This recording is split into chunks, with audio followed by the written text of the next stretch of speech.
MQM हमेशा election के वक्त जब भी आती है इत्तेहादियों से अलग हो जाती है। हर एक ने अपने अपने मैनिफेस्टो को लेकर जाना है ना। सिक्योरिटीज और एक्सचेंज कमीशन ऑफ पाकिस्तान, इनको क्लोज कोऑर्डिनेशन मैकेनिज्म के अंदर काम करने की जरूरत है। अगर आप मेहनत करेंगे तो this universe, you will be surprised how quickly the universe moves with you. सबसे पहले अपने घर की आबो हवा है उसको साफ सुथरा कर लें। कभी ये नोट कीजिएगा कि जहां आप बैठे हैं ना वो साउथ वेस्ट फेसिंग ना हो आपका।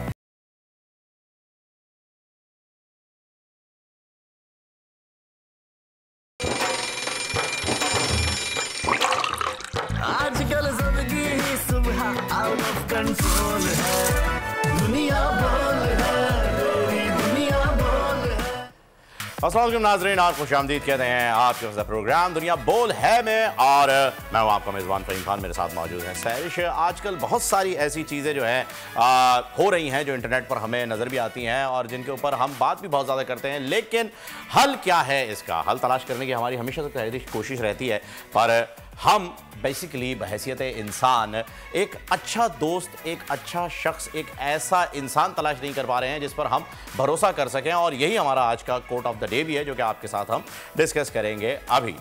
इमाम गजाली ने अपने बेटे को नसीहत की कि बेटा, अगर दुनिया में ईमान के बाद कोई चीज़ ढूंढना हो तो अच्छा दोस्त ढूंढना, क्योंकि अच्छा दोस्त उस दरख्त की मानंद है जो साया भी देगा और फल भी। हदीस मुबारका है कि अच्छा साथी वो है कि जब खुदा को याद करे वो तेरी मदद करे और जब तू भूले तो याद दिलाए। तो इस खूबसूरत दुनिया में अच्छे दोस्त बनाएं जिससे आपकी दुनिया और दीन दोनों संवर जाएंगे। और नाजरीन, इससे पहले कि हम प्रोग्राम में मजीद आगे बढ़ें, सैरिश, मुझे बताया जा रहा है कि हमें ले रहे हैं एक वक्फा, क्योंकि वक्फा ज़रूरी है। मिलते हैं एक छोटे से ब्रेक के बाद। दुनिया बोल है में कहीं जाइएगा नहीं। ये होती है जी दोस्त।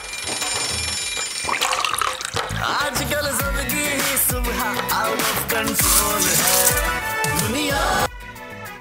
वेलकम बैक नाज़रीन, एक बार फिर आप खुशामदीद कहते हैं दुनिया बोल है में। और अब प्रोग्राम का बाकायदा आगाज जो है वो हम करने जा रहे हैं। आज बहुत बड़ी बड़ी खबरें आपके साथ हमने शेयर करनी है। मईशत पर बात करेंगे, ऑनलाइन स्कैम के ऊपर बात करेंगे, और हमने बेतहाशा गुफ्तगू करेंगे। क्यों सर?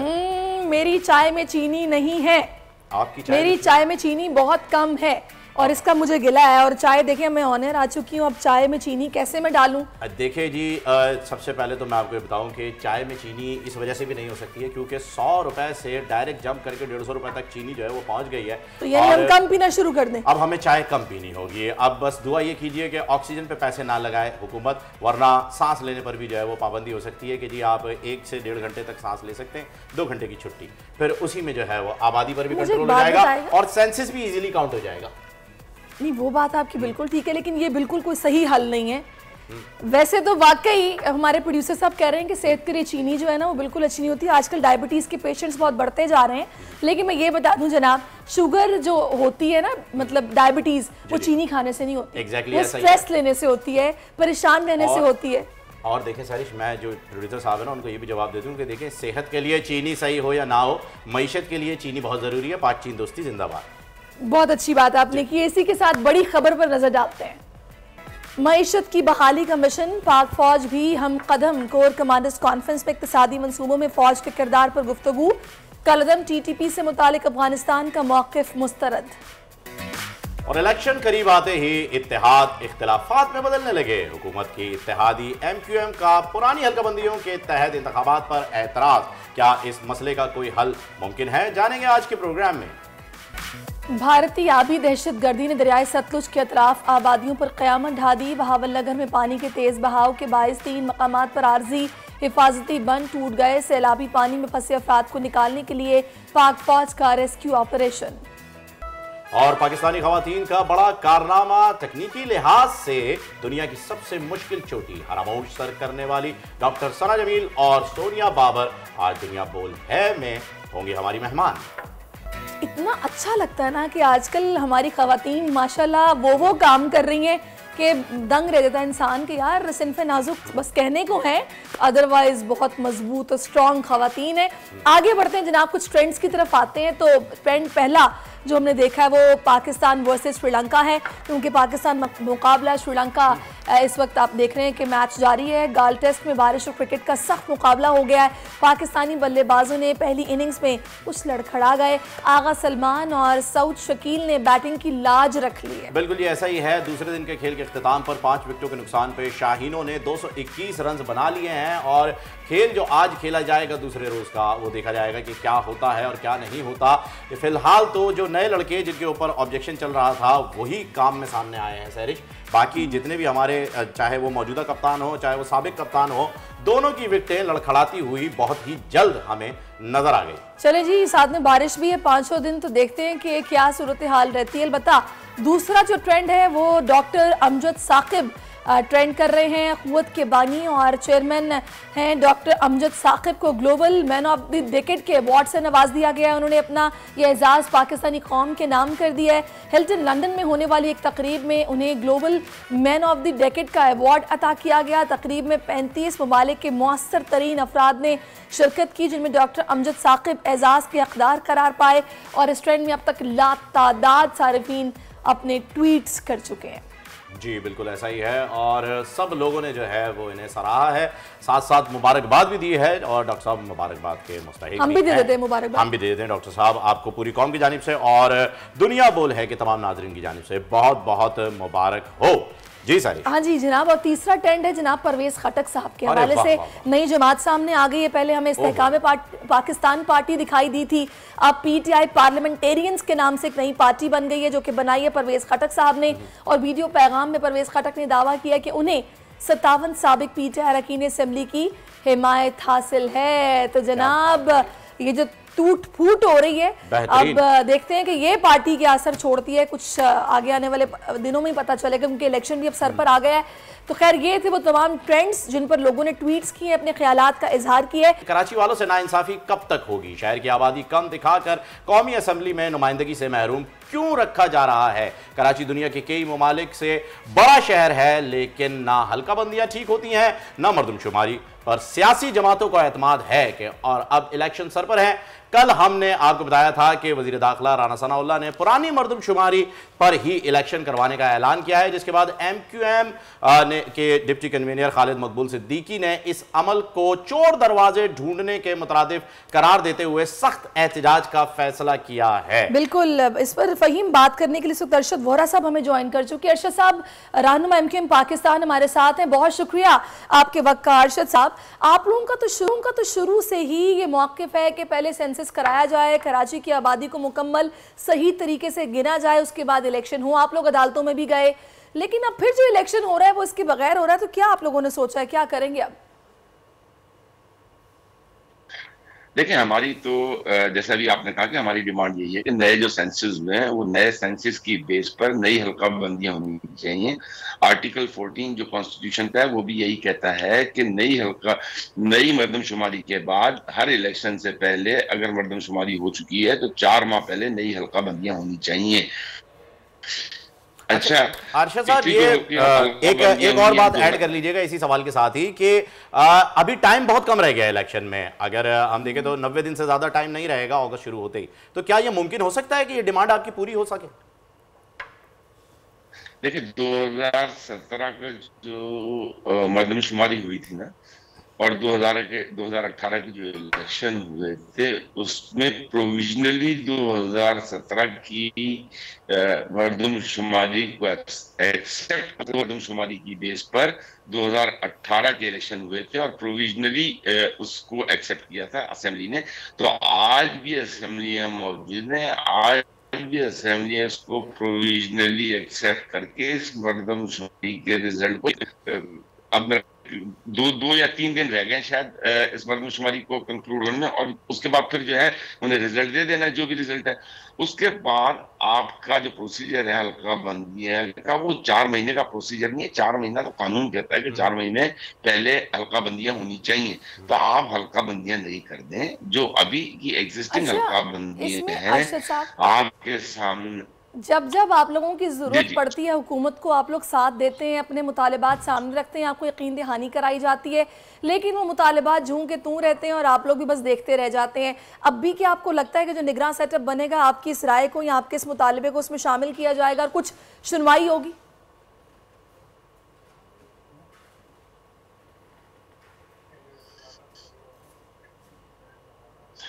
देखिए, निगरान सेटअप के लिए सिंध में तो आपको पता है कि सिंध में अपोजिशन लीडर जो है हमने अपना नॉमिनेट कर दिया, और जहां तक सिंध की हद तक है वहाँ की मर्दमशुमारी और उसके बाद ये नई हल्का बंदियां, पिछली हल्का बंदियों पे आपके अभी रिसेंटली आपने देखा होगा कि हमने, ठीक है, आप लोगों ने बहुत एतराज किया कि बल्दियाती इंतखाबात का बायकॉट किया गया। आपके सामने कौंसिल उस बल्दियाती इंतखाबात के बायकॉट के बाद जो है कराची में ऐड की गई, ये हमारा अचीवमेंट। ये इसी तरीके से अगर ये हल्का बंदियां नई कराची को 7 डिस्ट्रिक्ट्स में तब्दील कर दिया है, और जियोग्राफिकली डेमोग्राफिकली जिस तरीके से हल्का बंदियां की गई हैं वो निहायत ही नाइंसाफी पर मुब्तला है। आप अगर कहीं पर देखेंगे तो कहीं 50,000 पर एक सीट है और वही एमपी की सीट कहीं पे 3.5 लाख पर है। तो इसलिए नहीं होता कि एक ही शहर में आप 50,000 पर एक सीट निकाल रहे हैं और एक सीट 3.5 लाख पर है। तो ये चीजें सही होनी चाहिए। खासतौर पर जो है मर्दमशुमारी आपके सामने अगर आ जाती है तो डेफिनेटली कराची की सीटें भी बढ़नी चाहिए। और दुरुस्त है अर्शद साहब, कराची की सीटें बढ़नी चाहिए, लेकिन यहाँ पर एक सवाल बहैसियत कराची का शहरी होने के नाते मेरे जहन में भी आता है, और तमाम उन लोगों के जो कि कराची में रहते हैं और जो एमक्यूएम को कराची की बहुत ही मेन स्ट्रीम और सबसे बड़ी जमात मानते भी हैं। सबसे पहले ये बात आती है सामने कि गुज़िश्ता हुकूमत से अलहदगी जब हुई एमक्यूएम की और इत्तेहादियों का साथ जब दिया, तब एमक्यूएम ने काफ़ी डिमांड्स भी की और कुछ अपने नज़रियात की बिना पर भी जो है वो साथ दिया था। तो क्या वो सही वक्त नहीं था कि कराची को उसका हक दिलाने की भी डिमांड की जा सकती थी कि आप हल्का बंदियां उस वक्त कर दें, ना कि जब इलेक्शन के वक्त हम जा रहे हैं? तो तासुर ये आता है कि एमक्यूएम हमेशा इलेक्शन के वक्त जब भी आती है इत्तेहादियों से अलग हो जाती है। देखिए, ये जो नई मर्दमशुमारी हुई है ये शायद उसी एग्रीमेंट का हिस्सा है, वरना हमारे यहाँ हमेशा आपको पता है कि 10 साल बाद हल्का बंदी ये मर्दमशुमारी होती है, और ये सबसे बड़ी और पहली डिमांड थी कि आप कराची की दोबारा से, पूरे पाकिस्तान की इनफैक्ट हुई मर्दमशुमारी सेंसस दोबारा होना चाहिए। तो ये की ही डिमांड में शामिल था, जिसकी वजह से आज ये मर्दमशुमारी 5 साल पहले हो गई है। अब रहा सवाल कि जब हम बात करते हैं हल्का बंदियों की, तो हल्का बंदियां जो है वो इसी मर्दमशुमारी का हिस्सा होती हैं, और ये खास तौर पर इसमें जो है पीपल्स पार्टी समझती है कि शायद पीपल्स पार्टी को नुकसान है, और पीपल्स पार्टी जो है फरवरी में जब डिफरेंस कम हो जाता है तो फिर पीपल्स पार्टी के लिए मुश्किलात पैदा हो सकती हैं। जब तमाम शहरी इलाकों में अगर सीटें बढ़ जाती हैं, पॉपुलेशन थोड़ी सी जो है पॉपुलेशन डिफरेंस कम रह जाता है अर्बन का, तो फिर ये पोजीशन भी बन सकती है कि अगर अर्बन की सीटें किसी एक पार्टी के पास चली जाती हैं तो रूरल से जो पार्टी जीतती है हमेशा चली आई है, वो रूरल से अगर कोई छोटी दूसरी पार्टियां ज्वाइन कर लें। लेकिन अभी अर्शद साहब सूरत हाल कुछ इस तरह से है कि तासुर है, मैं चाहूंगी कुछ तासुर पर आप बिल्कुल हमें अपनी राय से आगाह कीजिएगा कि अब अभी आप लोगों का इख्तलाफ पीपल्स पार्टी के साथ है सूबे में, कि जो आप लोगों के मुतालिबात हैं वो नहीं माने जा रहे हैं और आप लोगों के मामलात को जूं का तूं रखा गया है। विफाक में आप लोग पीपल्स पार्टी का इत्तेहादी हैं, अब आप अपने वोटर को किस तरह कायल करेंगे कि वो आप लोगों की बात माने और आप लोगों के बयानियों को समझे और आपको वोट दे? क्योंकि अभी तो फिलहाल यही लग रहा है कि जी कंफ्यूज हैं, किस बेस पर आपको वोट दें। आप लोग तो मफाद की सियासत करते ही तासुर है। क्या हमने अगर जो है मर्दमशुमारी दोबारा करवा ली तो ये मफाद हमारा था? अगर हमने जो है 58 यूनियन काउंसिल बल्दियात में बढ़वा ली है तो क्या ये मफाद हमारा था? देखिए, हमने हमेशा सिंध के शहरी इलाकों की ही नहीं बल्कि सिंध के रूरल इलाकों के लिए भी आवाज उठाई है, और जब जो भी अर्शद साहब बात यह है कि जिनसे आप ये मुतालिबा कर रहे हैं, जब वही आपकी बात मानने को तैयार नहीं है तो आप उनके इत्तेहादी फिर कैसे रह सकते हैं? आप विफाक में उनके इत्तेहादी हैं। देखिए अब ये इत्तेहाद कितने दिन का रह गया, 3 हफ्ते का इत्तेहाद रह गया ये। सर ये तो आपको पहले सोचना चाहिए था ना, अब तो इलेक्शन सर पे तभी तो ये बात हो रही है। देखें ये चीजें तो आपके सामने अभी पीपल्स पार्टी और PMLN में भी आ रही हैं कि जब इलेक्शन का वक्त करीब आ रहा है, हर एक ने अपनी अपनी पॉलिसीज को आगे प्रमोट करना है। हर एक ने जो ज्वाइंटली डिसीजंस हुए हैं वो एक हद तक थे, अब हर एक ने अपने अपने मैनिफेस्टो को लेकर जाना है ना। अर्शद साहब ये जो प्रेशर अभी आप लोग अब दिखा रहे हैं ना, अगर ये आप 1 साल जब शुरू हुआ था तभी दिखाते तो शायद ये मसला हल हो जाता। आप दरमियान में खामोश हो जाते हैं, न जाने वो क्या वजह होती है जिसकी वजह से आप लोगों को चुप लग जाती है। अब इलेक्शन सर पे सबको पता है अक्टूबर नवंबर में इलेक्शन है। जिस सेंसस की हम बात कर रहे हैं उस सेंसस पे 55 मीटिंग्स की हैं जाके 1,35,00,000 से अभी भी। अर्शद साहब यही तो मैं कह रही हूँ कि फिर आप लोग इत्तेहादी ना रहते ना, आप लोग अलग होके अपना एहतजाज रिकॉर्ड करवाते। अगर ये प्रोसेस नहीं किया होता, अगर प्रोसेस में नहीं होते, अगर मुत्तहिदा कौमी मूवमेंट ने आवाज ना उठाई होती तो क्या 1,35,00,000 पर। अर्शद साहब अगर मुत्तहिदा कौमी मूवमेंट ने आवाज ना उठाई होती तो ये जो इत्तेहादी हुकूमत आज बैठी है ये भी ना बैठी होती असेंबलियों में। इतने स्ट्रॉन्ग पोजीशन पे आप लोग मौजूद थे। हाँ लेकिन बहरहाल एक सिस्टम को लेकर भी तो चलना है ना। एग्जैक्टली पर ये सिस्टम इलेक्शन के वक्त ही, जो सैरिश का सवाल है मैं उस पर ही एलैबोरेट करने की कोशिश करूंगा कि इलेक्शन के वक्त ये तासुर आवाम में फैला हुआ है कि इलेक्शन जब भी करीब आते हैं हर पार्टी अपनी बोर्ड को, अपनी स्लेट को क्लीन करना शुरू कर देती है। आपने ये बयान दे दिया है कि जी इस वक्त जो है वो मरदमशुमारी ठीक नहीं हुई। जरदारी साहब ने कह दिया है कि जी हम इनके साथ नहीं हैं, ये पॉलिसीज गलत हैं, मईशत गलत जा रही है। हर पार्टी अब अपना अपना देख रही है बिल्कुल एन इलेक्शन के वक्त। तो ये वोटर बेचारा क्या करेगा? ये पिछले 5 साल देखेगा या ये जो इलेक्शन से 2-3 महीने पहले की गुफ्तगू है इस पर गौर करे? नहीं, वोटर जो है इलेक्शन से 2-3 महीने की पहले की गुफ्तगू को नहीं देखेगा। वोटर को जो है पास परफॉर्मेंस देखनी होती है। वोटर पास परफॉर्मेंस देखकर वोट देता है। वोटर ये देखकर वोट देगा कि 15 साल पाकिस्तान पीपल्स पार्टी की हुकूमत इस शहर में रही है। 15 साल में आखिरी पानी भी जो है इस शहर को जब एडिशनल K3 दिया गया था तो वो मुस्तफा कमाल के दौर में था, K2 जो है वो फारूक सत्तार के दौर में था। अपने मौक़िफ़ को वाज़ेह करने की कोशिश तो करेंगे, लेकिन देखिए अब ये सारा आवाम पे डिपेंड करता है कि वो आपके इस मौक़िफ़ को कैसे लेते हैं और आया आपको वोट देते हैं या नहीं देते हैं, कंफ्यूज रहते हैं। तो खैर आगे आने वाला वक्त बताएगा। बहुत शुक्रिया, आपने अपना कीमती वक्त हमें दिया। हमारे मुल्क में जनाब है कि जब इलेक्शन आने वाला होता है तो उससे पहले धांधली का शोर मच जाता है कि मरदमशुमारी ठीक नहीं है, धांधली हो रही है, धांधली होगी, और एक बिरयानी की प्लेट पर हमारा वोट जो है वो बिक जाता है। तो जनाब ये बिरयानी का भी बड़ा अहम रोल है हमारे सिलेक्शन के सिस्टम में, कीमे वाला नान हो या बिरयानी हो। कराची वालों को बिरयानी पसंद है, आपको पसंद है? जी बिल्कुल, मुझे बिरयानी पसंद है। मुझे बीफ बिरयानी पसंद है और चिकन नहीं पसंद। मुझे चिकन बिरयानी पसंद है और मुझे सिंधी बिरयानी भी पसंद है, मुझे हैदराबादी बिरयानी भी पसंद है, मुझे व्हाइट बिरयानी भी पसंद है और मुझे ग्रीन बिरयानी पसंद है। मुझे आलू वाली, मुझे डबल आलू वाली बिरयानी पसंद है क्योंकि आलू वाली बिरयानी जिन्हें पसंद है वो टॉप ट्रेंड में आ गए बिरयानी को लेके। हाँ जी, तो मुझे डबल आलू वाली बिरयानी भी पसंद है। बिरयानी किसी भी किस्म की हो हमें पसंद है। और मेरे पैदा होने से पहले बिरयानी अच्छी मिलती थी ऐसा किसी ने कहा, लेकिन नहीं, आज भी बिरयानी बहुत अच्छी मिलती है। 2-4 जगहें तो मैं भी बता दूंगा हैशटैग के जरिए। अच्छा नहीं, इसमें तो कोई शक नहीं कि बिरयानी सिर्फ कराची की। एग्जैक्टली ये उनके लाहौर में पुलाव को बिरयानी कहा जाता है, वो बिरयानी नहीं होती। बिरयानी कराची में मिलती है और जिसने बिरयानी खानी वो भी आलू वाली तो वो कराची आए और हलीम के साथ बिरयानी खाए, मजा आ जाएगा। हर चीज के साथ आपको बिरयानी खिलाएंगे, यहाँ तक के ब्रेक के साथ भी बिरयानी खिलाएंगे। Let's have a very quick break और भाई बिरयानी मंगा ले। चलो जी, हाँ बिल्कुल। आजकल जिंदगी ही सुबह आउट ऑफ कंट्रोल है, दुनिया बोल है, दुनिया बोल है। वेलकम बैक नाज़रीन, एक बार फिर आपको शामदीद कहते हैं दुनिया बोल है मैं। और सैरिश पूरे पाकिस्तान में बारिश हो रही है, काफ़ी इलाकों में सैलाब की सूरत हाल भी है। लेकिन अगर कराची की बात की जाए तो कराची वाले जिस बेसब्री के साथ बारिश का इंतज़ार कर रहे हैं वो उसी तरीके से महरूम भी हैं। और ये बारान रहमत ऐसा लग रहा है कि इस वक्त अमाल का नतीजा भी हो सकती है। तो अपने गुनाहों से तौबा भी कीजिए और दुआ भी कीजिए कि जो बारिश हो वो खैर वाली हो, बिल्कुल जहमत का बायस ना बने। और एक सबसे बड़ी वजह ये भी है जो यहाँ पर सिचुएशन ख़राब है, वहीं जो भारत की जानिब से आप भी दहशत गर्दी की जा रही है, पानी छोड़ दिया जाता है और हर साल ही छोड़ दिया जाता है। और पंजाब के मुख्तलिफ शहरों में सैलाब की तबाहकारियाँ से शुरू हो चुकी हैं और बताया जा रहा है कई ऐसे देहात हैं जो कि ज़ेर-ए-आब आ गए हैं। लोगों की नकल मकानी का सिलसिला जारी है। एक हफ्ते से इस जानिब निशानदही की जा रही थी कि भारत में आने वाले शदीद सैलाब के बाद दरियाओं में पानी का बहाव बहुत तेज़ था। 100 साल के बाद दरिया ब्यास को भी भरा हुआ देखा गया है और कल रात मशरक़ी पंजाब के मुख्तलिफ इलाकों में छोटे बंद टूट जाने से पानी देहातों में दाखिल होने की इत्तला है। और इस वक्त तादाद शुमार क्या बता रहे हैं, क्या सिचुएशन है, ये जानने के लिए इस वक्त हमें ज्वाइन कर चुकी लाहौर से फातिमा शराजी जो कि इस वक्त PDMA के दफ्तर में मौजूद हैं और पत्तों की सैयद वारिस अली शाह भी हमें ज्वाइन कर रहे हैं।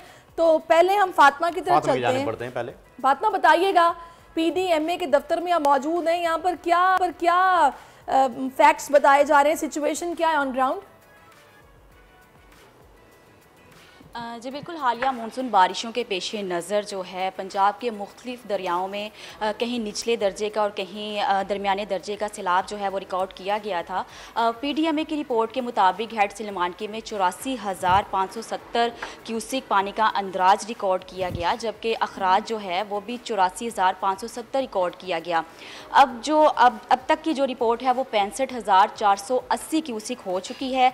आइंदा आने वाले 24 घंटों में ये पानी का रेला जो है वो हेड सिलमानकी से हेड इस्लाम की जानिब पहुंचेगा, जहां जो है रेस्क्यू ऑपरेशन शुरू कर दिया गया है और लोगों को हिफाजती मुकामात पर पहुंचने का भी हुक्म जारी कर दिया गया है। अगर बात की जाए दरियाओं की और तो उसमें दरिया जो हैं, दरिया रावी, दरिया सतलुज, दरिया चनाब, दरिया जेहलम, इसमें जो है पानी की जो मिकदार है वो मामूल के मुताबिक। अगर मेरा कैमरा मैन आसिफ आपको दिखा सके तो PDM ऑफिस में मैं मौजूद हूँ। यहाँ आप जो चार्ट देख रहे हैं Punjab PDMA water discharge data है, जिसमें हर दरिया का क्यूसिक वाइज जो है वो रिज़ल्ट लिखा गया है, जिसमें low, high, very high, upstream and downstream तक मेंशन किया गया है।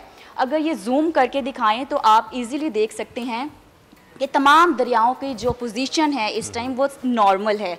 सिर्फ दरियाए सतलुज ऐसा दरिया है जिसमें जो है वो निचले दर्जे का सैलाब है। PDMA की जानिब से तमाम हिफाजती इक़दाम कर लिए गए हैं। तमाम अज़ला में सैलाब की सूरत हाल में सैलाब में इस्तेमाल होने वाली जो मशीनी आलात हैं उसका भी बंदोबस्त कर लिया गया और उसकी दस्तयाबी की जो यकीनी है उसे मतलब वो उससे ओके कर लिया गया है। इसके अलावा जो तमाम देहाती इलाके हैं जो नियरेस्ट एरिया में आते हैं, तमाम आबादियां हैं, इलाके हैं, इसमें अशिया खुरोनोश के साथ साथ लाइफ जैकेट्स, अद्वियात, खैमाजात और ख़ुसूसी तौर पर लोगों के जो मवेशी हैं बहुत ज़्यादा कीमती हैं, उनके भी खाने पीने का सामान वहाँ फराहम किया जा चुका है। PDMA का जो वो अमला है वो 24 घंटे आवाम की। जी बहुत बहुत शुक्रिया फातिमा, आपका आप अपडेट कर रही थी सैलाब की सूरत। Thank you so much. और सैरिश सैलाब की भी सूरत हाल हो गई है, लेकिन ये तो एक ऐसी नागहानी आफत है कि इसमें भारत भी शरारत कर देता है, पर कुदरती अमल भी जो है वो बहुत ज़्यादा है। जब तेज़ बारिश आ जाती है, हमारे पास डैम्स नहीं हैं, 71 के बाद से कोई डैम नहीं बना है, हमारे पास स्टोरेज नहीं, कोई हमारे पास भी जो है वो तैयारियां ऐसी नहीं है कि हम अपनी फसलों को और लोगों को संभाल सकें। लेकिन जहां हम अपने लोगों की जानों को महफूज कर सकते हैं वहां हम हमेशा इस चीज़ का इंतज़ार करते हैं कि कोई सानहा या कोई वाक़या हो, उसके बाद हम एक्टिवेट हों। जैसे कि ऑनलाइन कर्ज प्रोग्राम का जो फ्रॉड था, उसके बाद IT मिनिस्टर ने 450 से ज़ायद ऐप्स जो हैं वो इस तरह की बंद कर दी हैं। लेकिन इस फ्रॉड के बायस जो है वो रावलपिंडी के नौजवान मसूद अपनी ज़िंदगी से हाथ धो बैठे हैं। मसूद की खुदकुशी ने लोगों को बोलने की ज़बान दी और कई पाकिस्तानी नौजवान इस फ्रॉड के खिलाफ अपनी आवाज़ बुलंद कर रहे हैं। आखिर इस धोखे और फ्रॉड के खिलाफ FIA विंग भी हरकत में आ चुका है। सारी बिल्कुल, इस्लामाबाद में लोगों को लूटने वाली ऑनलाइन जो जितने भी दफातर थे उनको सील किया जा चुका है, कंपनीज को बंद किया गया, मगर अब सिंध में ऑनलाइन फ्रॉड के खिलाफ कानून बन चुका है जिस पर गवर्नर सिंध कामरान टिसोरी ने दस्तखत भी कर दिए हैं।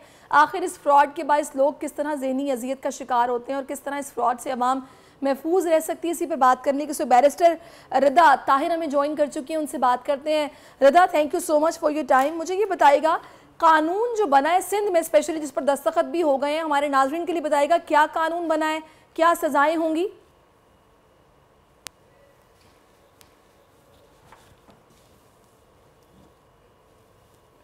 जी रदा, आपको मेरी आवाज़ आ रही है?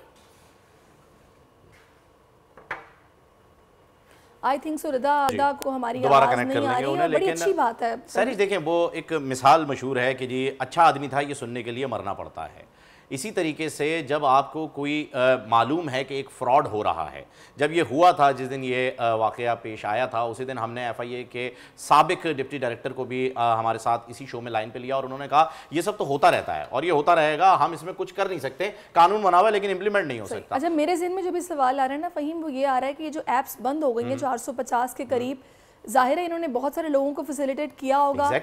अब वो लोग जो कि कर्जा इनको वापस कर रहे थे और इनसे ये सूद खा रहे थे, कहीं ऐसा ना हो कि ऐप्स बंद होने के बाद वो फिजिकली लोगों के घरों में जाके तंग करने लगे कि लाएं पैसे दीजिए। उसकी वजह यही है कि इन ऐप्स में मेरा सबसे पहला जो सवाल था वो आज भी अपनी जगह बरकरार है कि मॉर्गेज सिस्टम नहीं है, सिर्फ और सिर्फ डाटा बेस के ऊपर जो है आपका डाटा वो लेते हैं, श्योरिटी लेते हैं, एक और आपके किसी जानने वाले रिलेटिव का डाटा और श्योरिटी लेते हैं और आपको वो लोन दे देते हैं। इसका सिर्फ मतलब यही है कि वसूली के लिए वो आपके घर आएंगे, धमकाएंगे, टॉर्चर करेंगे और अपना पैसा वसूल करके ले जाएंगे और कोई तरीक़ेकार मौजूद नहीं। ऐसा ही होता आया है माशरे में, हर कोई शख्स जो इस वक्त मौजूद है हर किसी के साथ किसी न किसी जानने वाले के साथ ज़रूर हुआ होगा और यही तरीक़ेकार है इस स्कीम का कि जहाँ कोई मॉर्गेज सिस्टम ही नहीं है वहाँ वो वसूल कैसे करेंगे आपको परेशान किए बिना।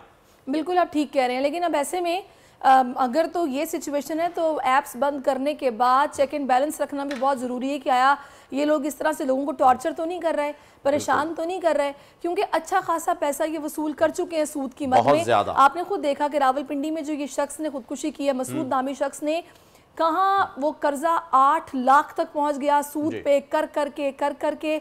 तो आप इससे अंदाजा लगाएं कि महज 13,000 का कर्जा, 13,000 का कर्जा। इसके साथ साथ मैं ये भी बताते चलूं अपने नाजरीन को कि सिर्फ यही स्कैम नहीं चल रहा है, इस वक्त आईटी में इतनी तरक्की हो गई है कि मैं आईटी मिनिस्टर साहब को भी मैं कहना चाहूंगा कि वो भी इस पर जरूर गौर फरमाइएगा कि आपके नाम से, आपके फोन के ऊपर आपके किसी दोस्त के नाम से जो है वो मैसेज आ जाएगा, कॉल आ जाएगा और साथ साथ एक कॉल और चल रही है जो कि किसी आपके लोकल थाने की तरफ से आती है और वो कहते हैं आपका भतीजा है, भांजा पकड़ा हुआ है, उसे छुड़ाने के लिए पैसे लेना। उस पर भी जरा गौर कीजिएगा। हैक कर रहे हैं मोबाइल्स को, एग्जैक्टली डाटा हैक हो रहा है, बिल्कुल एआई का गलत इस्तेमाल। इस वक्त हमें रिदा ताहिर भी ज्वाइन कर चुकी है। Rida, thank you so much for your time. मुझे पहले ये बताएगा कि जो सिंध में कानून पास हुआ है और इस पर दस्तखत हुए हैं गवर्नर सिंध की जानिब से, क्या ये कानून है, इसमें सजाएं क्या होंगी, कुछ नाजरीन की रहनुमाई के लिए आगाह कीजिएगा। आप जो सिंध के अंदर रिसेंटली कानून पास हुआ है एंकलेट टैक्स पहनाने का हैबिचुअल क्रिमिनल्स को, आप उस कानून की बात कर रही हैं? जी जी बिल्कुल बिल्कुल। तो बेसिकली एक ऐसा कानून है जो क्रिमिनल्स को बार बार, एक जो हैबिचुअल क्रिमिनल्स होते हैं उनको एक एंकलेट पहना दी जाती है जिसके तहत उनको दोबारा ऐसी ऑफेंसेस करने के लिए रोक दिया जाता है। तो इसी सिलसिले में ये कानून पास हुआ था। ये काफ़ी अरसे से अंडर रिव्यू भी था सिंध असेंबली में और काफ़ी इसके बारे में सोचा भी गया था क्योंकि ये औरतों को नेगेटिवली अफेक्ट भी कर सकता है इस हवाले से कि अगर मैं यहाँ पर आपको जरा सा जो है वो करेक्ट करता चलूँ कि इस कानून की बात नहीं हो रही, हम जिस कानून की बात कर रहे हैं वो ऑनलाइन ऐप्स पे जो पाबंदी लगाई गई है आईटी मिनिस्टर की जानिब से गवर्नर सिंध के एक दस्तखत करने के बाद जो उन्होंने पास करवाया है एक लॉ जिसकी बिना पर ऑनलाइन ऐप्स पर पाबंदी लगी और इस्लामाबाद में रावलपिंडी के अंदर जो शख्स हलाक हुआ है उसके हलाकत के बाद ये सारी चीजें अमल में आई। उस कानून की कुछ डिटेल हमारे साथ शेयर कीजिएगा। अच्छा, हमारा राब्ता मुनक़ता हो गया, हम कोशिश करते हैं फिर से राब्ता करें। और आया इन फ्रॉड ऐप्स की कानूनी हैसियत क्या है, इनको लाइसेंस कैसे मिलता है, क्या उनके खिलाफ भी कोई कार्रवाई हुई है जो लाइसेंस इशू करने वाले हैं वहाँ से? क्योंकि देखिए जड़ पहले काटनी पड़ेगी ना कि आया पीछे से वो कौन से ऑफिसर्स हैं जो फैसिलिटेट कर रहे हैं इस तरह के 2 नंबर लोगों को जो किस तरह का धंधा करके लोगों को परेशान कर रहे हैं। ये चीज़ जो है इस पर प्रॉपरली तहकीकात होनी चाहिए कि आया वो कौन से अफसर थे जिन्होंने लाइसेंस इशू किया जिसके बाद ये बिजनेस शुरू हुआ। सैरिश, मैं जिस चीज़ से इख्तलाफ कर रहा था ना वो ये है कि देखिए जो बात आप कर रही हैं वो कहने सुनने के लिए अच्छी है, प्रैक्टिकल नहीं है। क्रिप्टो के ऊपर पाबंदी लगी हुई है, स्टेट बैंक ने लगा दी है, गवर्नमेंट ने लगा दी है, कोर्ट ने लगा दी है, क्या काम नहीं हो रहा? क्या ऐप्स नहीं चल रही? आप देखें ऐप्स पे आप पाकिस्तान में पाबंदी कैसे लगा सकते हैं जब वो अपना आईपी एड्रेस ही कहीं और का चला रहे होंगे?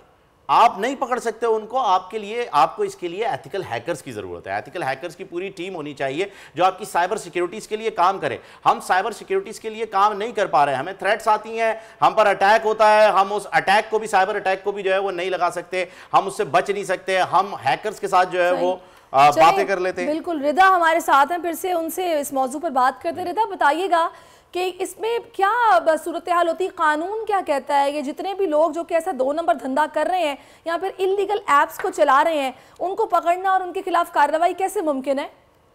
देखिए, इसके ऊपर 2 किस्म के कवानीन होंगे। सिंध असेंबली ने तो अभी लॉ पास किया है, the Sindh prohibition of interest on private loans act 2023, जिसके लिए एक 10 साल की सजा भी दी गई है, जिसके प्रीएम्बल में ये लिखा गया है कि इंजंक्शंस ऑफ इस्लाम और होली कुरान के तहत हम जो प्रोहिबिट करेंगे इंटरेस्ट को चार्ज करना लोन्स के ऊपर, और उनके खिलाफ will declare war against those who do the same.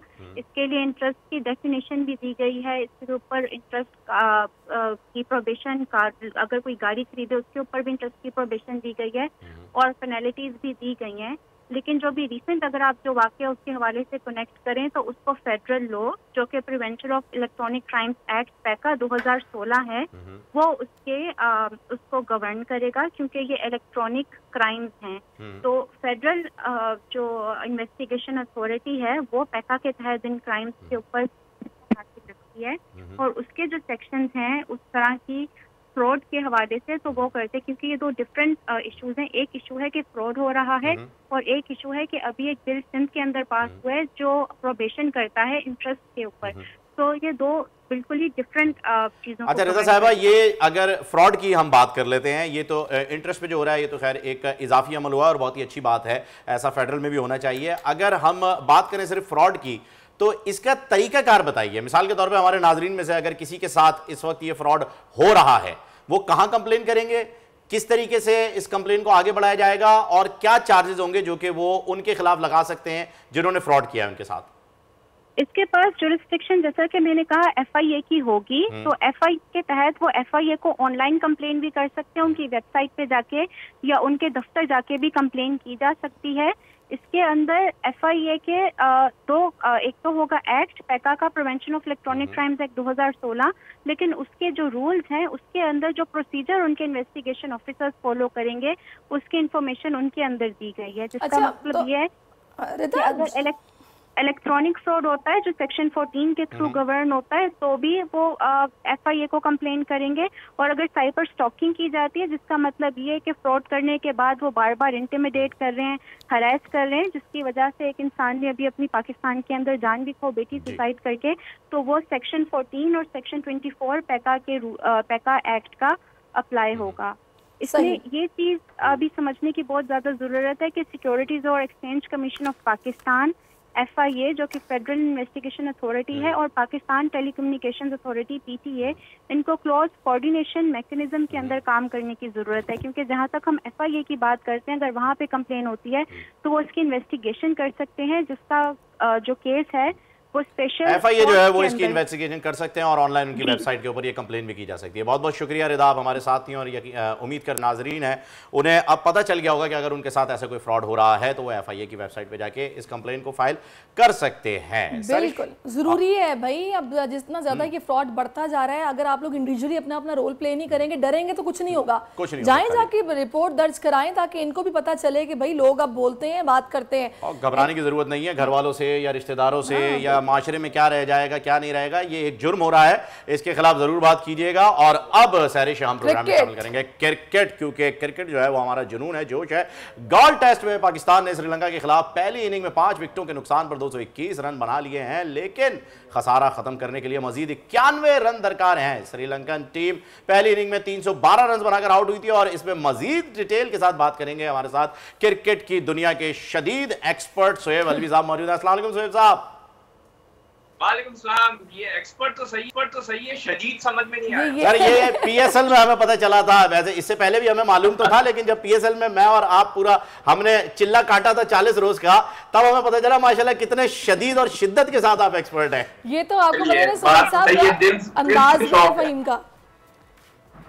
जी जी जी जी। अच्छा सोहेब साहब, ये चलते पुर्जे जितने भी थे सारे ठप हो गए और उम्मीद के बिल्कुल बरक्स सामने आए। हमारे मौजूदा कप्तान भी और साबिक कैप्टन भी जो हैं वो सरफराज साहब भी धोखा दे गए। जो लड़के चले हैं सऊद शकील और सलमान अली आगा, शानदार खेल गए, बेहतरीन खेल गए।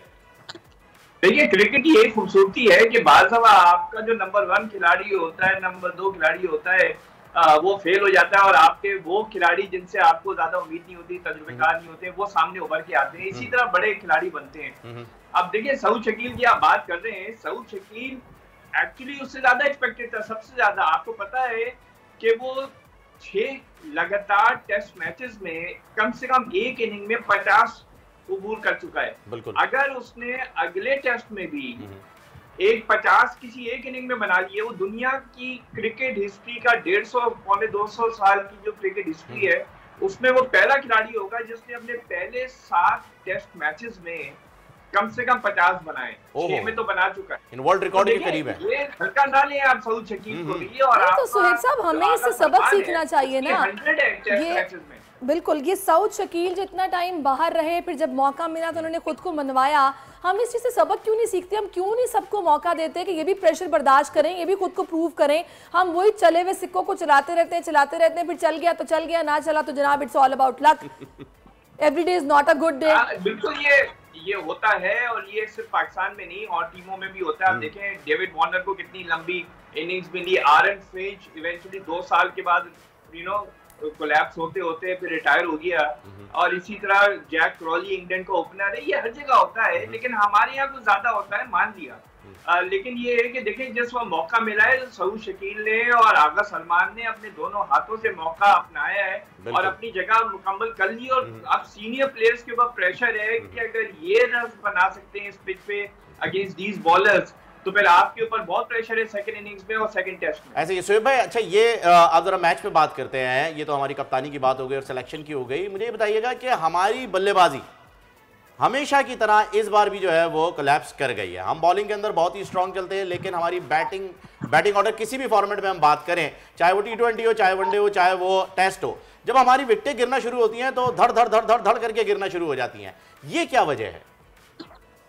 देखिए ये आपने बहुत अच्छा एक पॉइंट आउट किया कि वी कोलैप्स इन ड्रोव्स, और मेरे ख्याल में इसमें कुछ जरा सी अप्रोच चेंज की है। कुछ ये बेसबॉल इंग्लैंड की अप्रोच से इन्फ्लुएंस हुए हैं, और बोला भी है, शान मसूद ने भी बोला है और कोच ने भी बोला है इस बात पे। और जिस तरह से इमामुल हक आउट हुए, this is totally against character, that means इनको इंस्ट्रक्शन दिए गए हैं कि ये अग्रेसिव शॉट्स खेलें जाके। अब 30 गेंदों में 39 रन टेस्ट क्रिकेट में कहाँ सुना है आपने, वो भी शान मसूद जैसे क्रिकेटर से। बिल्कुल। सो बेसिकली आई थिंक इस दफा जो कोलैप्स होने की वजह थी वो जरा सी इनकी अग्रेसिव अप्रोच थी, जो कि ये खुद लेके चले हैं। क्योंकि देखिए टेस्ट मैच में बारिश एक्सपेक्टेड है, अभी भी सुबह बारिश हो रही है जी। और हर जगह जरा अप्रोच है, तो ये चाह रहे हैं जल्दी रन बनाए।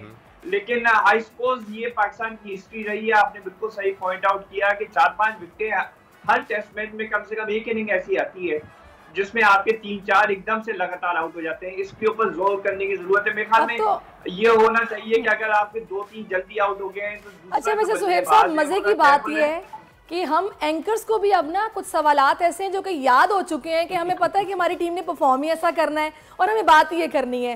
कंसिस्टेंसी की बात 1000 बार हम कर चुके हैं कि जनाब वो क्यों नहीं नजर आती है। एक खिलाड़ी बहुत अच्छा खेलता है, उसके बाद अगला मैच होगा जनाब वो शुरू में ही जनाब वो आउट हो गए। ये क्या वजह कि कंसिस्टेंसी नहीं आती है? और हमारी तैयारी कितनी हो रही है कि आगे एशिया कप भी है, वर्ल्ड कप भी है, आपको लग रहा है कि कुछ पॉलिश हो रहे हैं हमारे प्लेयर्स? देखिए when it comes to test matches तो ये एशिया कप और उसमें तो अप्लाई नहीं होगा, वो 50 ओवर व्हाइट बॉल गेम है, डिफरेंट अप्रोच, डिफरेंट प्लेयर्स। लेकिन देखिए ये पाकिस्तान की एक प्रॉब्लम रही है, उसकी 2-3 वजूहात हैं। एक तो ये है कि हमारे यहाँ जो फर्स्ट क्लास क्रिकेट में जिस लेवल की ग्रूमिंग चाहिए होती है, टेम्परामेंट चाहिए होता है, वो हर प्लेयर को नहीं मिलता। और हमारे प्लेयर जो है फर्स्ट क्लास क्रिकेट भी कम खेलते हैं, तो ये व्हाइट बॉल क्रिकेट के आदी हैं, PSL से लेके और ODI क्रिकेट और पाकिस्तान का वो डिफरेंट लीग्स। तो इनमें थोड़ा सा पेशेंस लेवल कम हो गया है जो पहले हमारे खिलाड़ियों में होता था, क्योंकि वो खेलते ही थे 4 डे का क्रिकेट और 3 डेज का क्रिकेट। एक ये भी वजह है। बिल्कुल पेशेंस कम हो गया है। सुहेब साहब बहुत बहुत शुक्रिया, आपने अपनी मायरा राय से हमें आगाह किया और हम इंशाल्लाह वक्त को तकलीफ देते रहेंगे क्रिकेट के बारे में इंफॉर्मेशन लेने के लिए। बस हरीश दुआ मेरी यह है कि शान और सऊद और सलमान के साथ वो ना हो जाए जो फवाद आलम के साथ हुआ था। उनका कैरियर जो है वो अभी बन रहा है, अल्लाह करे बनता रहे, और इस पर हम मजीद बात भी करेंगे लेकिन ब्रेक के बाद, क्योंकि प्रोग्राम में वक्त हुआ है एक वक्फे का। दुनिया बोल है में आपसे मुलाकात होगी आफ्टर वेरी शॉर्ट ब्रेक। आजकल जिंदगी ही सुबह आउट ऑफ कंट्रोल है, दुनिया बोल है, दुनिया बोल है। वेलकम बैक नाज़रीन, और हीरो पाकिस्तानी में आज हम आपको मिलवाने जा रहे हैं सोनिया बाबर और डॉक्टर सना जमील से, जो कि दोनों इस वक्त स्टूडियोज में मौजूद हैं। Thank you so much for your time. और जनाब, ये दोनों हालिया दिनों दुनिया की बुलंद और मुश्किल तरीन चोटी हरामोश को सर करने का एजाज़ इन्होंने अपने नाम किया है और कराची से दोनों ताल्लुक़ रखती हैं। और मैं तो हैरान हूँ कि जनाब ये लड़कियाँ इतने मुश्किल रास्ते से कैसे वो गुजर के आ गई। एक रिपोर्ट भी हमने तैयार की है। बिल्कुल जी, और ये मुश्किलात जितनी भी हैं, ये ख़वातीन आजकल वाकई तमाम मुश्किलात से गुजर रही हैं। वतन से मोहब्बत और पहाड़ों को सर करने का जज्बा जो है वो अभी पता कर लेते हैं कि कैसे हुआ शुरू और ये सफ़र कहाँ तक पहुँचेगा। वेलकम टू द शो, आप दोनों को खुशामदीद कहते हैं और बहुत बहुत मुबारक हो। आप लोगों ने फरामोश जैसी हरामोश जैसी नाकाबिल फरामोश पहाड़ी को जो है वो पास किया। साथ साथ डॉक्टर साहिबा आप यहाँ पर आ गई हैं, तो आपसे मेरा सबसे पहला सवाल ये होगा कि कैसा रहा एक्सपीरियंस और कब ये शौक शुरू हुआ, और डॉक्टर होने की हैसियत से मुझे ये भी बताइएगा कि ऑक्सीजन की क्या पोजीशन रहती है ऊपर। अच्छा शौक तो बचपन से था पहाड़ों का, लेकिन ये नहीं पता था कि हम पहाड़ों को इतने क्लोज देखेंगे या कभी पहाड़ की चोटी भी सर करेंगे। शुरुआत कटी पहाड़ी से हुई थी? नहीं, कटी पहाड़ी मैंने अभी तक वैसे कभी देखी भी नहीं, उससे करीब भी मैं अभी तक नहीं गई। अच्छा। कटी पहाड़ी आई मीन ऑब्वियसली कराची में रह के भी नहीं देखा। और ये एक्सपीडिशन भी फिर हमने इसी तरह मतलब प्लान किया। This was part of my plan. I plan the entire expedition और फिर इसको एग्जीक्यूट करने में हमारे साथ एक और मेरी एक टीममेट होती है, अमारा शरीफ फ्रॉम इस्लामाबाद। हम दोनों ने इसको मिलकर एग्जीक्यूट किया इस प्लान को। प्लान मतलब एक्सपीडिशन इटसेल्फ बहुत मुश्किल, बहुत टफ। हरामोश ला के बारे में बहुत मशहूर है कि ये जो पास है ये बहुत ज़्यादा टफ है, बहुत ज़्यादा चैलेंजिंग है। और अगर आप इसकी जियोलॉजी और टेक्टोनिक प्लेट्स के बारे में पढ़ें तो आपको अंदाज़ा होगा कि this place is well known for natural disasters like earthquakes हैं, बहुत सारे एवलांचेस हैं, डेब्री फॉल्स हैं, रॉक फॉल्स हैं, बहुत ज़्यादा सुपर स्टीप टेरेन्स हैं। और प्लान करने से पहले हम लोगों को अंदाज़ा था कि ये सब चैलेंजेस होंगे, लेकिन चूंकि हम हर साल एक नया चैलेंज लेते हैं, हमारे ग्रुप की यही एक खास बात है कि हम हर साल पिछले साल से ज़्यादा चैलेंजिंग टास्क जो है वो। अच्छा, वैसे पिछले साल क्या चैलेंज था आप लोगों का? पिछले साल यानी कि मतलब आप लोगों को क्लाइंबिंग से ही रिलेटेड सारे शौक हैं और आप ये सर करते हैं। अच्छा, मुझे हैरत है कि डॉक्टर्स तो किताबों से ही बाहर नहीं निकलते। ये मुझे काफ़ी लोग बोलते हैं कि डॉक्टर हो के ना ये तुम कैसे कर लेती हो। मैं उन सबको यही बताती हूँ कि अगर आपको किसी चीज़ का बहुत ज़्यादा शौक है, if you are passionate about something ना, तो ये जो एक्सक्यूजेज है ना कि नहीं मेरे पास टाइम नहीं है, नहीं मैं तो डॉक्टर हूँ, मैं ये कर नहीं सकती, ये सब बेकार की चीज़ें हैं।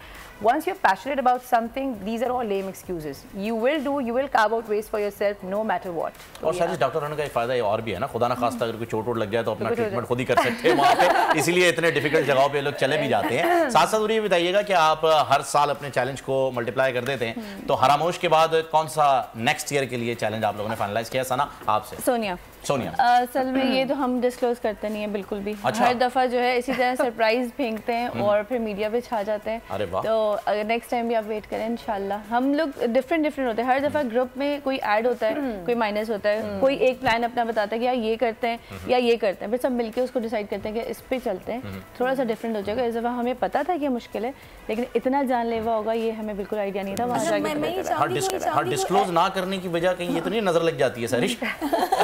हम नहीं बताएंगे।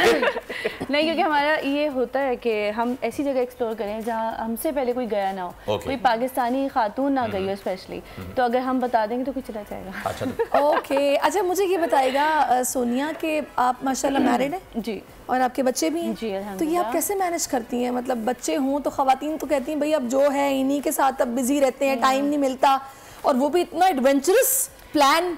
मेरे बच्चों को भी कहा जाता है माशाल्लाह कि वो पहाड़ी बच्चे हैं और सब स्पोर्ट्स में, मैं भी बचपन से स्पोर्ट्स में थी और मेरा ताल्लुक कश्मीर से है, तो वो जो पहाड़ों से जो इश्क मोहब्बत है वो तो मेरे खून में है और सेम वही मेरे बच्चों पे भी ट्रांसफ़र हुआ है अल्हम्दुलिल्लाह। हम 3 ख़वातीन थी, हम 2 मैरिड थी उसमें और एक अनमैरिड थी, वो एडवोकेट हैं और ये डॉक्टर और मैं इन्फ्लुएंसर। और हमारी वहाँ पे जाके ना हम सिर्फ माउंटेनियर थे वहाँ पे, हम जाके वहाँ पे मदर नहीं थे, सिस्टर नहीं थे, किसी कुछ नहीं थे हम। मैं सोनिया बाबर थी, ये डॉक्टर सना जमील थी, वहाँ पे डॉक्टर नहीं, ओनली सना जमील थी। वहाँ पे हम सिर्फ पहाड़ी होते हैं। आपके कितने बच्चे? 3 बच्चे मेरे। और आपके?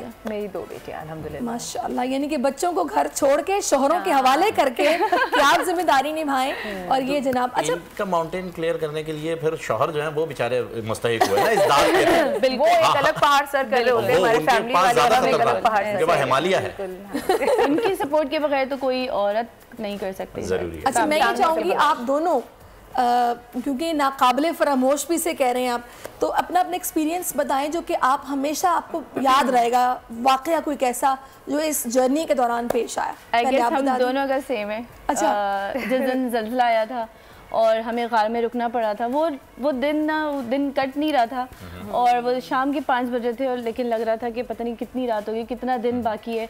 और उस दिन हम सब खामोश भी थे, घबराए हुए भी थे, सारी दुआएं भी पढ़ ली थी, पूरे घर वाले दोस्त यार सब याद आ गए थे। और एक सेकंड के लिए लगा कि शायद ये फैसला हमने थोड़ा सा गलत कर दिया, शायद ये हम इस अभी इतने वो नहीं थे प्रिपेयर।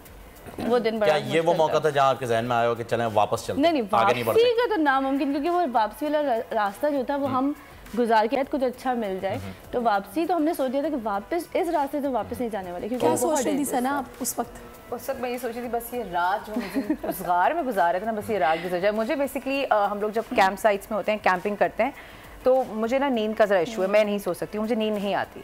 और फिर उस दिन गार में हमने सोना था, तो मैं तो उस दिन ये सोची थी कि यार यहाँ से कोई मतलब हम सांप और छिपकली और कॉकरोचेस डरने वाली कौम है, पहाड़ों से नहीं डरेंगे लेकिन इन चीज़ों से कि यहाँ से कोई लिजर्ड, और बिकॉज वहाँ पे लिजर्ड्स भी बहुत, और उन्होंने बताया कि यहाँ भेड़िया होगा, रीछ, सांप, ये सब चीज़ें। मैंने कहा अच्छा, और ये सोती नहीं है तो बाकियों को भी नहीं सोने कोई है। हाँ, मतलब ये कि नींद मुझे नहीं आती, मतलब मेरे साथ बड़े इशूज़ हैं कि मुझे वहाँ पे नींद नहीं आती। ऐसा नहीं कि खौफ है, मतलब मुझे नहीं आती, because outside the comfort of your house आप जाते हो तो मुझे थोड़ा सा टाइम लगता है। प्लस मेरे लिए एक और जो इसमें सबसे मुश्किल जो था, मुश्किल क्या मतलब, वो एक इंसिडेंट हुआ था। हम लोग जब जाए थे, हम यूजुअली समझते हैं कि जी जब आप ग्लेशियर्स पे चलते हैं, ग्लेशियर्स की बहुत गंदी मोरेन्स होती हैं, इसमें आपको चलना होता है, लेकिन हमने वहाँ पे हर टाइप की टेरेन्स देखी, इतनी मडी और वो रेती जो होती है ना, जिसमें कहते हैं कि उसमें भी अगर आप पाँव एक दफ़ा अपना रखें तो आप अगर आप बैलेंस लूज कर लें तो आपका पाउंड 20 to 30 मीटर्स डीप नीचे चला जाता है। तो मेरे साथ हुआ था, मैं एक दफ़ा बहुत बुरा स्लिप हुई थी और काफ़ी नीचे, लाइक 10 मीटर्स नीचे चली गई थी, तो बस बचत हो गई थी। इस तरह के काफ़ी हमारे गिराने वाले इंसिडेंसेस हुए हैं। ओके, नहीं देखिए इतनी खतरनाक अगर आप पहाड़ों पर जाएंगे और उन्हें सर करने की कोशिश करेंगे तो इन चीज़ों के लिए तो आप तैयार ही रहेंगे। अच्छा, बहसीत डॉक्टर, मैं आपसे कुछ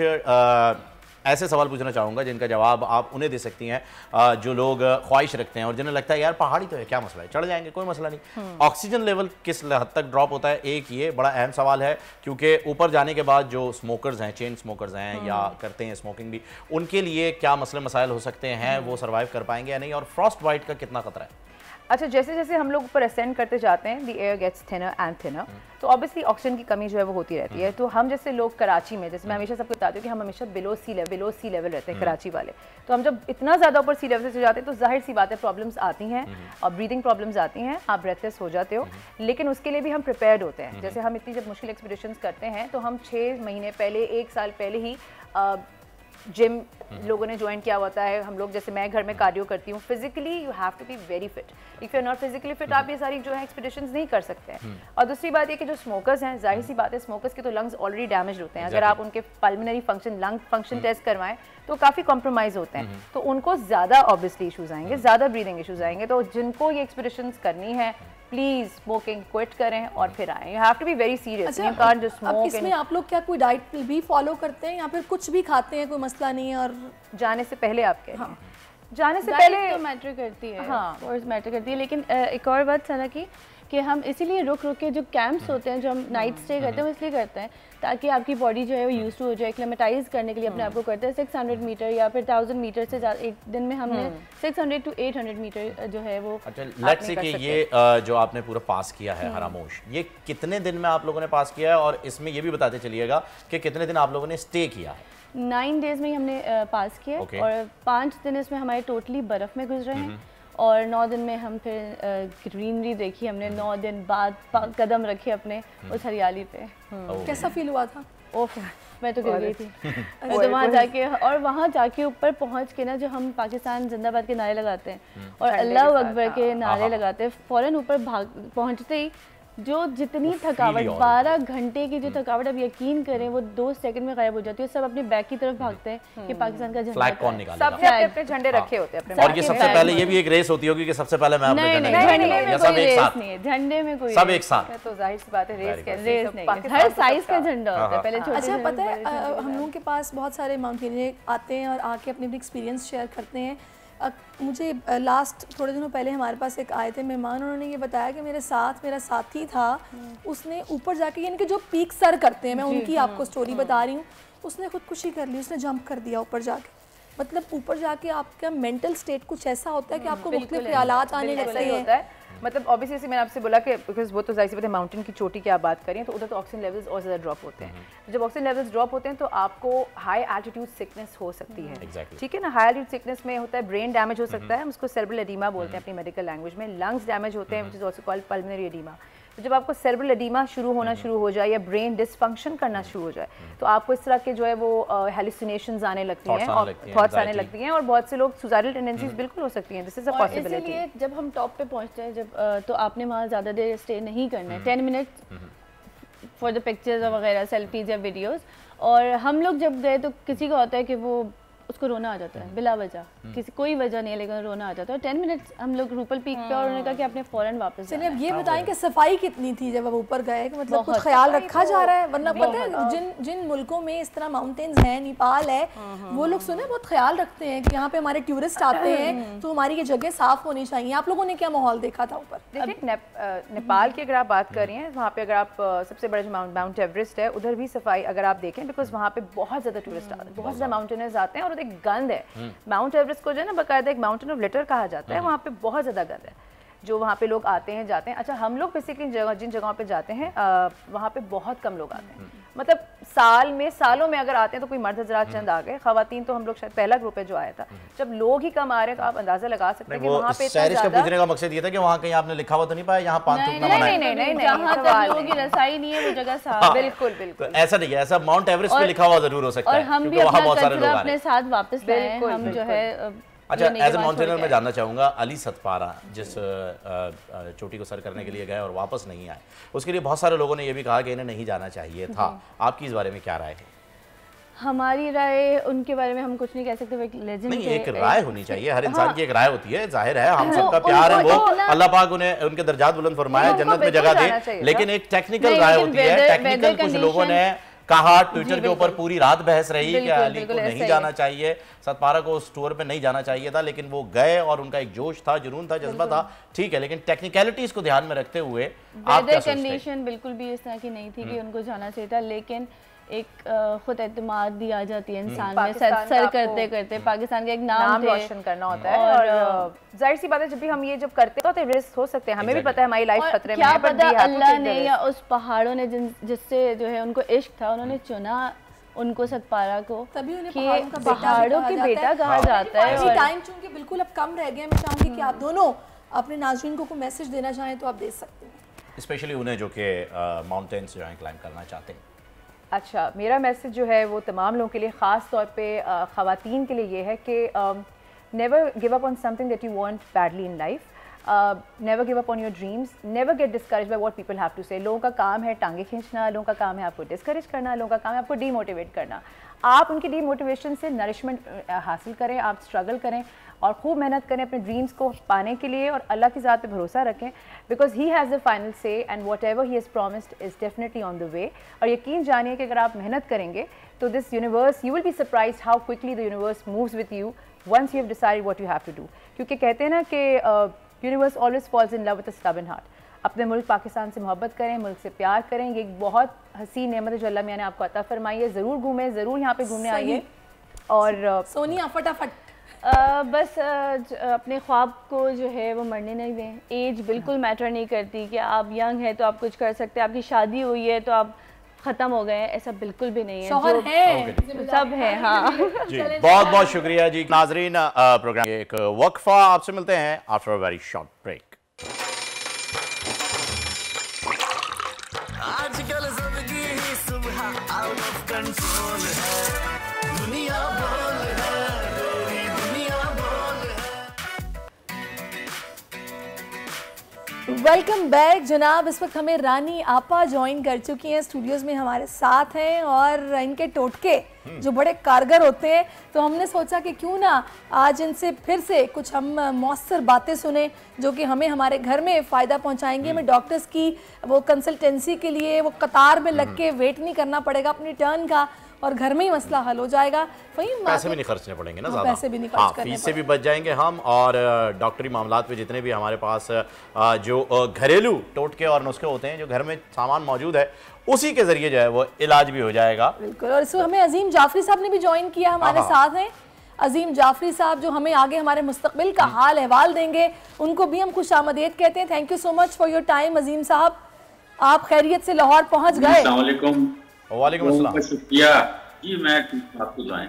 बहुत बहुत शुक्रिया। अच्छा जी, अब हम यहाँ से टोटके पकड़ेंगे और जब टोटकों पे भी अमल नहीं हो रहा होगा और कुछ कमी रह जाएगी तो फिर हम वास्तु के बारे में भी जान लेंगे आपसे कि भाई ये अब वास्तु से कैसे सही कर सकते हैं। ठीक है जाफरी साहब, ठीक है ठीक है, चले जी। साथ मेरा ख्याल है रानी आपा से शुरू करते हैं। रानी आपा, आजकल आपको पता है कि मौसम जो है कुछ बारिशों वाला है जी, और जब बारिशों का मौसम होता है तो ऐसे में हम लोग ये सुनते आ रहे हैं बचपन से कि बहुत सारी बीमारियां ख़त्म हो जाती हैं बारिश आती है तो। अनफॉर्चुनेटली कराची वाले अभी तक मुंतज़िर हैं कि बारिश हो तो कुछ चीज़ें बेहतर हों। ये गला ख़राब, बुखार, घर में बच्चे बीमार, छोटे बच्चे स्पेशली, तो क्या आप बताएंगी पेरेंट्स को स्पेशली कि ऐसी क्या चीज़ इस्तेमाल करें रेगुलर बेसिस पे आजकल कि एटलीस्ट ये बुखार और ये गला ख़राब, ज़ुकाम इनसे जान छूटे? एक्चुअली बारिश को बारान रहमत कहा जाता है, लेकिन कराची में बारान ज़हमत बन जाती है क्योंकि यहाँ पर निकासी आब का इंतज़ाम नहीं है। पानी सड़कों पर जमा हो जाता है। बारिश से बिल्कुल बहुत सारी बीमारियाँ, बहुत सारी तकालीफ का ख़ात्मा हो जाता है और जो अज़ल से होता आया है, लेकिन शोमिया किस्मत कराची में ऐसा नहीं है। कराची में बारिश की आमद से लोग डरते हैं कि यहाँ पर आते ही ना सिर्फ ये कि निकासी आपकी वजह से पानी की प्रॉब्लम तो होगी कि सड़कों की टूट फूट और गटर लाइन और सीवरेज का सिस्टम ख़राब हो जाना, लेकिन उसके साथ साथ जो मौसम का अजाब है वो इंसानी सेहत पर भी बहुत। आप यहाँ जो सिंध हुकूमत में मौजूद हैं लोग, वो तो बयानियाँ ये देते हैं कि जी बारिश आती है तो पानी आता है, ज़्यादा बारिश आती है तो ज़्यादा पानी आता है। और मुझे ऐसा लगता है कि अंग्रेज़ ने कराची को देख के ही लिखा होगा, rain rain go away come again another day. Oh बिल्कुल सही कहा आपने। और यहाँ पर जो मौसम की ख़राबी से बीमारियाँ फैलती हैं उसमें सबसे ज़्यादा डायरिया है। डायरिया की वजह से लोग इतने, और जो छोटे बच्चे हैं न्यूबॉर्न बेबीज से लेकर 5 से 6 साल तक के बच्चों की हालत इन दिनों बेहद बुरी होती है। ये तो बच्चों की है, लेकिन इसके साथ साथ जो लोग बाहर जाते हैं और इस मौसम में अगर बाहर की चीज़ें ले आएँ, ज़ाहिर इंसान का दिल चाहता है कि वो बाहर की चीज़ें खाए, तो कोई भी बाहर की चीज़ आपके लिए ख़तरे की घंटी हो जाती है कि आपको फौरी तौर पर वॉमिटिंग शुरू हो जाते हैं, पेट आपका डिस्टर्ब हो जाता है। अब वो घर में हिसाब लगाते हैं कि हमने आज क्या बाहर खाया था जिसकी वजह से ऐसा कुछ हुआ। इन तमाम, पानी का सिस्टम बहुत ज़्यादा ख़राब है। पानी से हमारे यहाँ बहुत ज़्यादा, हालांकि अब ज़्यादातर घरों में 90% मेरा ख्याल है मिनरल वाटर इस्तेमाल होने लगा है। उसके बावजूद कुछ घरों में ऐसा है कि आज भी पानी बॉयल करके पीते हैं, उससे भी बहुत ज़्यादा सेहत के मसाइल जन्म ले रहे हैं। उसके लिए बेहतरीन तरीक़ा ये होता है कि बारिश की आमद है। आज से भी ऐलान हुआ है कि बारिश होने वाली है। सबसे पहले अपने घर की आबो हवा है उसको साफ़ सुथरा कर लें, इंतज़ाम कर लीजिए कि बारिश आने वाली है। इसके लिए हमें क्या करना है, पुदीना, सौंफ, पुदीना जो कि अल्लाह की तरफ से एक बेहतरीन इनाम है और हमारे यहाँ बहुत कसरत से मौजूद है, सब्ज़ी वालों के पास बेशुमार मौजूद होता है। पुदीना अपने घर में स्टॉक कर लीजिए, बहुत ही फ़ायदेमंद है। छोटी इलायची और नींबू, ये 3 चीज़ें आपके घर में हर वक्त होनी चाहिए। और आप लोग बेहतरीन तरीक़ा तो ये है कि इस बुराई से बचने के लिए जो आने वाला मौसम है, अपने घर में रोज़ाना एक आप जग में मिनरल वाटर ले लीजिए या पानी को बहुत अच्छी तरह बॉईल करने के बाद छान कर ठंडा होने के बाद एक जग में कर लीजिए और उसमें बहुत सारा पुदीना धोकर उसकी पत्तियां साफ़ करके और ऐसे निचोड़ कर उस पानी में डाल दीजिए और उसी पानी के अंदर एक नींबू पूरा आप स्क्वीज़ कर लीजिए और इस पानी को अपने इस्तेमाल में डिटॉक्स वाटर जैसे कि आजकल बनता है उसी तरीके की हाँ, ये डिटॉक्स, अदरक और वो भी डाल देते हैं। हाँ, ये डिटॉक्स वाटर बन जाएगा और इसमें आप लोग ज़रूरत बेज़रूरत इसको इस्तेमाल करें कि ये हमारे लिए एक बेहतरीन दवा है। अच्छा, आपने यहाँ पे सॉरी मैं ज़रा जाफरी साहब से जो है वो एक सवाल करना चाह रहा था इसी बात पे कि सफाई का जो है वो जिक्र किया आपने कि सफाई होनी चाहिए, तो जाफरी साहब बताइएगा कि वास्तु के लिहाज से, वास्तु के एतबार से जो है वो क्या डायरेक्शंस होती हैं कि डस्टबिन किस तरफ होना चाहिए, वॉशरूम किस तरफ होना चाहिए। ज़रा लोग जो घर बना रहे होते हैं, क्योंकि फ्लैट्स तो ये है कि जी आपको जो बने बनाए मिल गए वो मिल गए, उसमें ज़्यादा तब्दीली नहीं कर पाते, लेकिन जो लोग घर बनाते हैं वो इसे फोकस रख सकते हैं, इस पे फोकस करके बना सकते हैं, उस बारे में क्या कहेंगे? नहीं, आपने बड़ा अच्छा सवाल किया है कि फ्लैट्स में भी हम बना सकते हैं। जैसे बिल्डर्स को चाहिए कि इस साइंस को बरूए कार लाते हुए लोगों के लिए आसानियां पैदा होंगी। अब मिसाल के तौर पे जैसे ईस्ट पे अगर वॉशरूम आ गया ठीक हो गया, तो वहाँ प्रेगनेंसी का बहुत इश्यू आएगा और घर में किसी एक को हार्ट का प्रॉब्लम आता है। नंबर 1, जो मीडिया से रिलेटेड है वो जितनी मेहनत कर लें उनको फेम नहीं मिलता। ये मैं आपको बता रहा हूँ, ईस्ट पे वॉशरूम होने से हर एक जगह की रेमेडी जरूर है। अच्छा, अगर हम नॉर्थ पे वॉशरूम आता है तो आपके फाइनेंशियली लॉसेस होते रहते हैं। आप 1 करोड़ रुपए भी कमा रहे हैं, आप कहेंगे यार मैं खाली रहता हूँ, मेरे पास बचता ही नहीं है। जब 1 लाख रुपए कमा रहा था, जब भी खाली हाथ होता था, खर्च हो जाते थे। आज 20 लाख रुपए है सैलरी, तो वो भी नहीं कमा पा, सेविंग नहीं कर पा रहा। ये इश्यूज आते रहते हैं। फिर डिफरेंट 32 जोन्स होते हैं ना, मतलब नॉर्थ ईस्ट वेस्ट साउथ हो गया, फिर नॉर्थ ईस्ट, ठीक है। तो इस तरह वो डिवाइडेड होते होते 32 जोन्स को बैलेंस करना होता है। अब आपने बात की डस्टबिन, अगर तो घर में आपके नॉर्थ और नॉर्थ ईस्ट पे डस्टबिन आ गया है तो आपके चेहरे की स्किन आप जितनी मर्जी सुबह उठ के टोट के देख लें, ठीक है, वो ठीक नहीं होगा। आप चक्कर ही लगाते रहेंगे, क्रीम ही लगाते रहेंगे। तो आप वहां से remove your dustbin from north east and north, number 1, ठीक है। अगर आप मिसाल के तौर पे वही डस्टबिन को नॉर्थ वेस्ट पे रखते हैं, और कीजिएगा मेरी बात को, ठीक है, आप एक चेंज देखेंगे कि जो फजूल खर्चे घर में होना शुरू हुए हुए हैं वो आहिस्ता आहिस्ता थमना शुरू हो जाएंगे, रुकना शुरू हो जाएंगे, ठीक है। अगर वही डस्टबिन को आप साउथ पे रखते हैं तो आप समझ लें कि फिर आप बिस्तर पे पड़े हुए हैं, सुस्ती कर रहे हैं, कल चले जाएंगे, अच्छा देख लेंगे, ठीक है, आपके एनर्जी लेवल को वो डाउन कर देगा। इसी तरह वही डस्टबिन को अगर आप साउथ ईस्ट पे रख देते हैं तो समझ लें आप जो कन्वेंस होती है, एक आपकी सवारी होती है, उसमें कोई ना कुछ इशू आते रहेंगे। बच्ची की शादी में, रिश्ते में, लड़का लड़की जो भी घर में है उसके शादी के रिश्ते में प्रॉब्लम आती रहेगी, और सबसे बढ़ के आपका कैश लिक्विड बड़ा खराब होना शुरू हो जाएगा। अच्छा जाफरी साहब, अब मैं यहाँ फंस गया हूँ थोड़ा सा। मेरा किस्सा भी, मेरा मसला भी सुन लें। आपने बताया जी ईस्ट में वॉशरूम नहीं होना चाहिए, नॉर्थ में नहीं होना चाहिए। मेरे घर में ईस्ट में भी है, नॉर्थ में भी है, साउथ वेस्ट में किचन है। अब बच गया बेचारा साउथ, वहां बैल्कनी है, वहां अब मैं क्या करूं? साउथ में बैल्कनी है? हाँ। अच्छा, और किचन आपका साउथ वेस्ट है? नहीं, नॉर्थ वेस्ट है। नॉर्थ वेस्ट है, चलिए किचन नॉर्थ वेस्ट पे आ गया, ठीक है। उधर जगह एक काम कर सकते हैं आप, देखिए हर चीज की रेमेडी है इसमें। तरफ होना चाहिए। आपने क्या करना है, किचन में ना जीरो जी। अच्छा जाफरी साहब, रानी आपा भी आपसे पूछना चाह रही हैं अपने घर के हवाले से। रानी आपा, आप बताइए क्या पूछना चाह रही हैं? मैं ये पूछना चाह रही हूँ कि हमें फिर आप एक सही सिमत बताइए कि कहाँ पर डस्टबिन की जगह होना चाहिए। और डस्टबिन की बताइए north west. North west, kitchen का होना चाहिए, वॉशरूम का होना चाहिए। नहीं, एक नॉर्थ वेस्ट और दूसरा है साउथ वेस्ट। ओके, ये डस्टबिन के लिए, ये दो डायरेक्शन पे रखें जी। डस्टबिन के लिए, जी डस्टबिन के लिए। अच्छा, आप किचन का बता रहे हैं? भाई साहब का कह रहे हैं कि हाँ, किचन का क्या कह रहे हैं? किचन किस तरफ होना चाहिए? किचन जो बेस्ट है ना, बेस्ट वो है साउथ और साउथ ईस्ट, बेस्ट है वो किचन। क्योंकि पूछे क्यों? क्योंकि south is fire, kitchen fire में होना चाहिए, वहां पर होना चाहिए जहां आग का वो डायरेक्शन है, जोन है।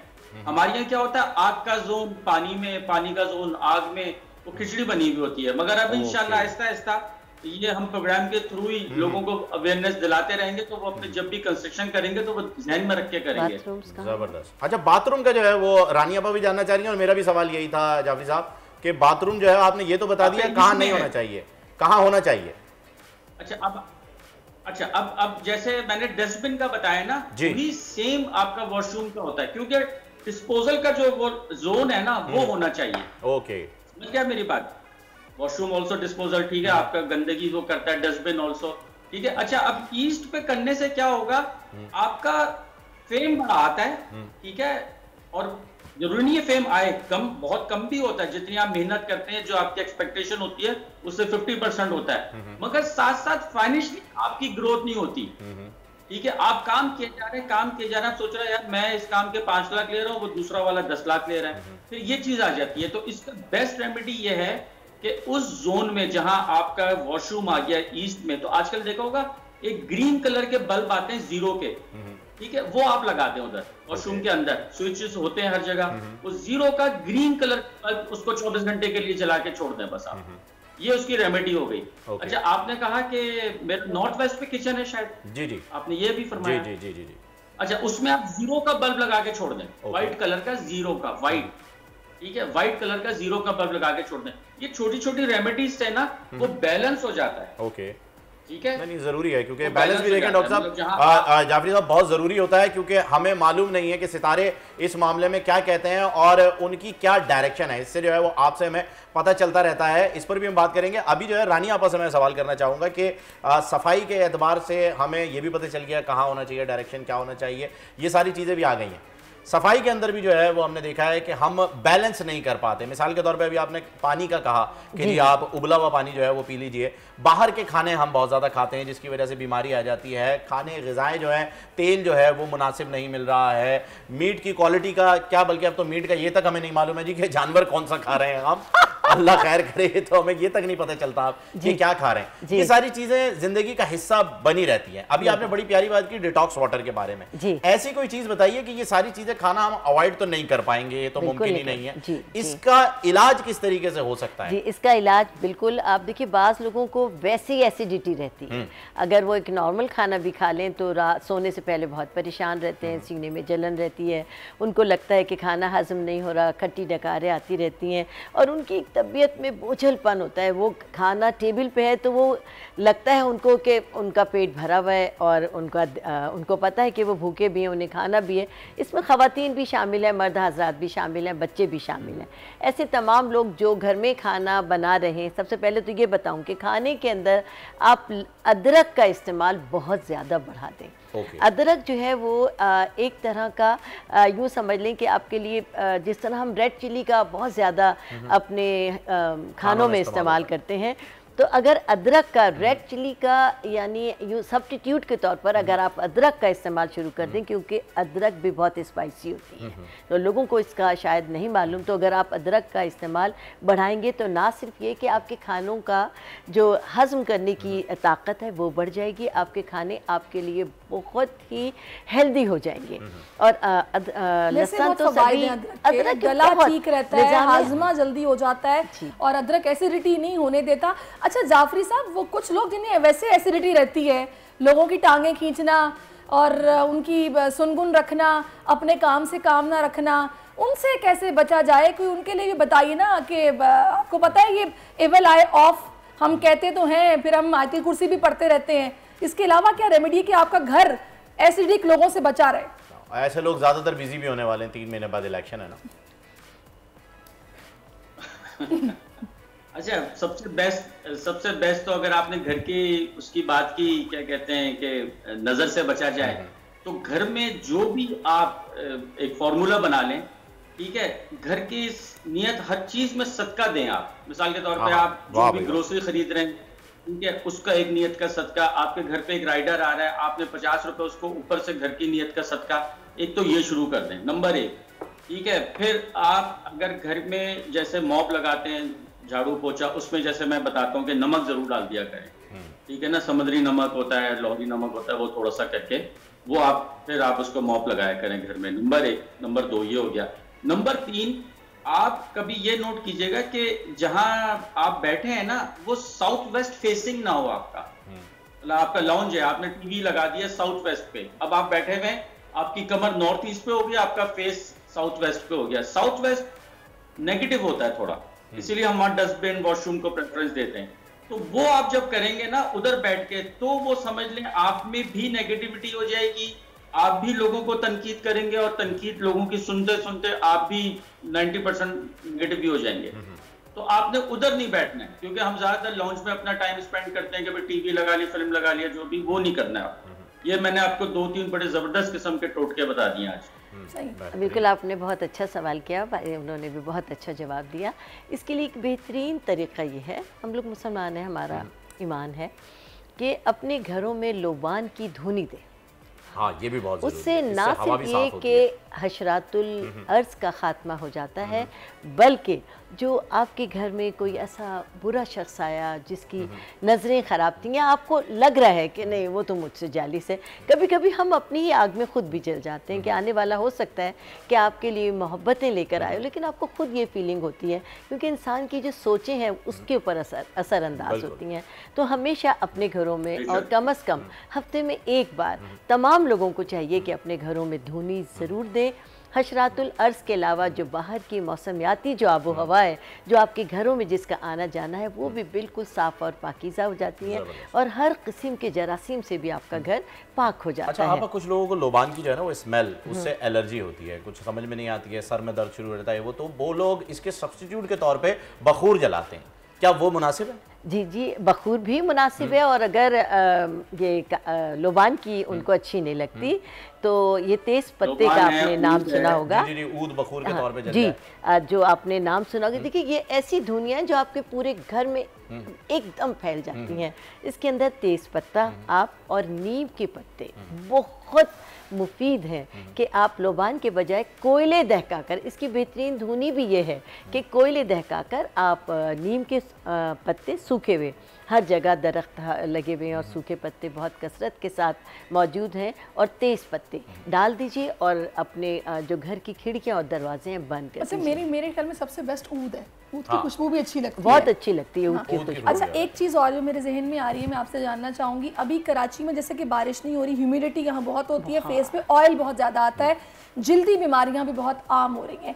ऐसे में ये जो कील महासे निकल रहे हैं, लोगों की स्किन दो टोन की हो रही है, माथा काला है, मुंह चीक्स गोरी हैं, और बस डेली बेसिस पे क्रीमें लगा रहे हैं, किसी तरह के दाने ख़त्म हो जाएं, उनको आप क्या करेंगे? बिल्कुल, मैं बहुत ही अच्छा आपने सवाल किया। और आजकल लोग पिकनिक पर भी बहुत ज़्यादा जा रहे हैं, उससे स्किन बहुत ज़्यादा टैन हो रही है और ऑयली हो रही है। ऑयली होने की वजह से, क्योंकि मौसम में ह्यूमिडिटी बहुत ज़्यादा बढ़ गई है, इसके लिए तमाम लोग जिनकी स्किन बहुत ज़्यादा ऑयली है और जिनको पिंपल्स होने का प्रॉब्लम है, आपको पता है कि जब बाहर बहुत ज़्यादा गर्म आबो हवा होती है तो हमारे अंदर का टेम्परेचर भी हाई हो जाता है, और जब अंदर का बॉडी का टेम्परेचर हाई होता है तो हमारी जो स्किन के ऊपर जो वेन्स हैं वो उनमें हमारा दौरान खून बहुत ज़्यादा हो जाता है।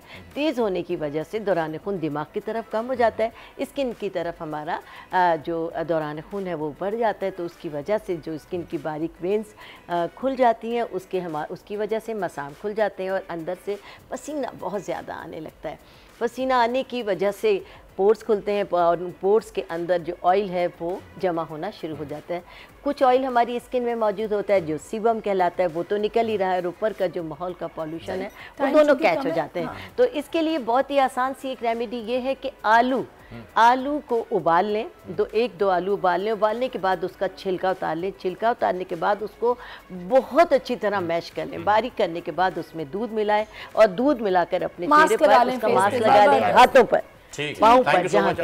जाफर साहब, वक्त की किल्लत। शहनशाह गज़ल है मेहदी हसन, जिनका 96वां यौम पैदाइश है। मेहदी हसन ने मौसीकी की तरबियत अपने वालिद उस्ताद अजीम खान और अपने चचा उस्ताद इस्माइल खान से हासिल की है। कुछ उनकी यादें जो आपके साथ मिलकर शेयर करते हैं।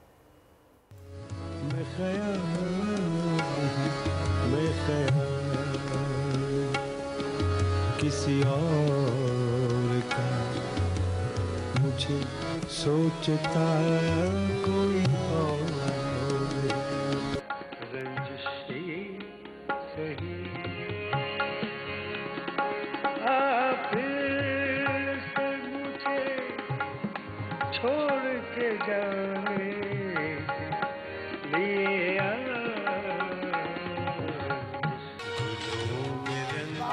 भाई, मुझे दोस्तों की खबर न थी, तुझे दुश्मनों का पता न था, मेरी दास्तां कोई और, तेरी दास्तां कोई और थी, मेरा वाक़या कोई और है। शहनशाह गज़ल मेहदी हसन साहब के सुर आज भी हमारे कानों में इसी तरीके से महकते रहते हैं। नाजरीन, आपसे इजाज़त चाहेंगे, इंशाल्लाह कल आपसे मुलाकात होगी। मुझे फ़हीम खान और सहरी जोएब को दीजिए इजाज़त। अंटिल नेक्स्ट टाइम, अल्लाह हाफ़िज़।